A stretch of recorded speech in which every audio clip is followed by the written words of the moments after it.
So I am addicted to Reddit. And so there was a comment on Reddit about this problem from Matter and Interactions that was wrong in the book. It was an example. So I'm going to just work through the whole example. I think that's the best thing. And so in case you don't know, this is the book I'm talking about. Matter and Interactions, 4th edition, Shabai and Sherwood, great people right there. And I love the book. So, but if you've ever written something, especially as big as that, there's going to be some mistakes. So let's just do this problem and then we can talk about what's happening. So it was a, what was it? It was a ball. Let's say a ball. A 0.06 kilogram ball. It starts with a velocity of 10, 10, 0 meters per second. So this is vector notation. That's your x, y, and z coordinates. I'm going to call this v1. That's the I'll draw a picture in just a second. And then it starts at a position 0, 2, 0. And then we want to find out where it is and what its momentum is after 0.04 seconds. So the time interval. And then I'm going to do this multiple ways. So let's say here is my origin. Let's just draw a sketch. It does help to sketch this thing out. So it starts off at x equals 0, y equals 2. So it's actually up here. There's my ball. And so this will call this vector r1. And then it's moving with a velocity like this, v1. And you can't really draw both those vectors in the same space because one's that's a v. One's a velocity vector and one's momentum, a position. So they're actually they're not the same kind of arrows. So the question is, actually I'm not sure what the question is. Let me see what the question says. So the question says, we need two initial values. We'll do the following. Find the net force, apply the momentum, find the new momentum, and then use that to find the new position. Okay, so let's find the momentum and the position after 0.4 seconds. And I'll call that, let's just say it's over here. And let's say that's R2. And then it has some new momentum, I'll call that P2. So there's also P1. So let's first find everything that we know R1 and R2. I need P1. R1 and V1. So momentum is mass times velocity. So that's just going to be this mass, 0.06 kilograms, times the vector 10, 10, 0 meters per second. And so when I multiply a scalar times a vector, I just multiply each component by that scalar value. So I have 0.6 times 10. I can do that in my head. That is 0.6. So it's going to be 0.6. And then I have the same thing, 0.60. And the units will be kilogram meters per second. Okay, so that's that.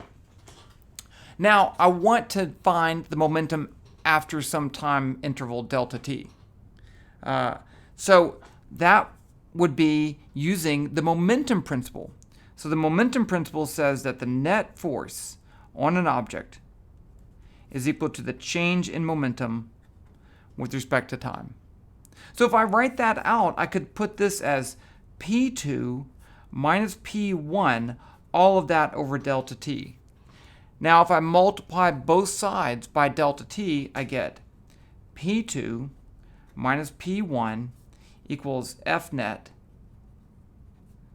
delta t. And now I add P1 to both sides and I get this. P2 equals P1 plus F net delta t. So sorry about the phone, and I'm going to answer in just a second. So now the question, so I know the initial momentum, I know delta t, but I don't know the net force. When I need to find the net force, that force is the gravitational force pulling straight down. So I can say F net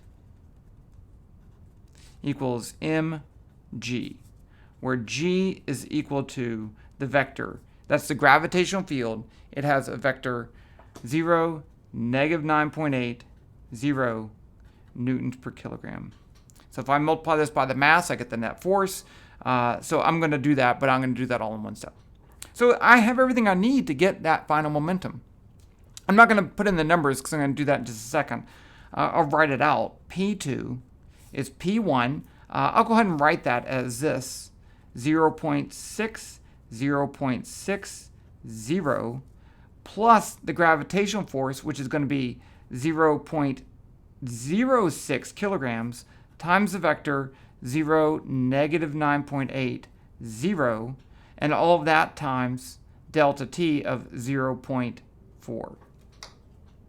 And so if I do this multiplication, then I have two vectors and I can add them. And to add vectors, I add the x components together, the y components together, and the z components together. And this is only going to have a y component. Okay, but I'm going to do that in just a second. Instead, I'm going to do the numbers in Python. But first, let me talk about R2. So I know the definition of velocity is v average is delta r over delta t. That's the definition of velocity. It's a vector. Okay, so I can write this as r2 minus r1 over delta t. All right, that's the change in position, and that's the time. Now I multiply both sides by delta t, and I get r2 minus r1 equals v average delta t. And I can solve for r2.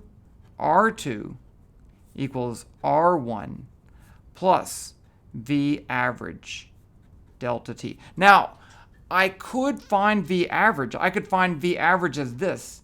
V average is P2 plus P1 over 2m, right? Because the P1 plus P2 over 2 is the average momentum, and divided by the mass, I get the average velocity.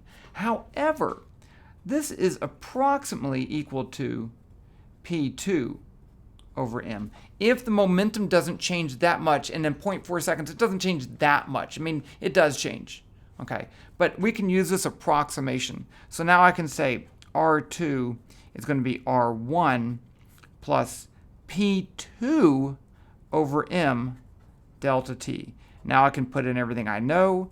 It's just going to be equal to R1, which is 0 to 0, leave off the units, P2, which I don't know yet because I haven't calculated that, divided by the mass, 0.06, times 0.4 seconds. So I want to do both of these calculations, but I'm going to do it in Python just because it's a lot easier to do. So let's switch over there and do that in Python. Okay. So here we are. This is Python. This is GlowScript VPython. I'm just going to enter it in everything I know because I want to show you how awesome this is. So I'm going to say R1 equals the vector 0 to 0. That's it. V1 equals the vector 10, 10, 0. And then M equals 0.06. G equals the vector 0, negative 9.80. So let's just do that first one and calculate P1 is this M times V1. I don't need to write it out, right? I can print it if I want to. Print P1 and let's run that. And you see that I get, that's what we said, right? I don't need to print that out though. So let's find P2. Let's just write this all in one thing, just like I did before. P2 equals P1 plus MF net, which is going to be M times G times dt, which I didn't put. dt equals 0.4. So let's just print that out. Print, I'm going to write this, P2 equals P2, and I'll put the units, kilograms, meters per second, and I'll run that. Boom. There is your final momentum. Now let's do the same thing for the position. R2 equals R1 plus P2, let's put it in parentheses, P2 divided by m, that's the velocity, times dt, and I'll print R2 equals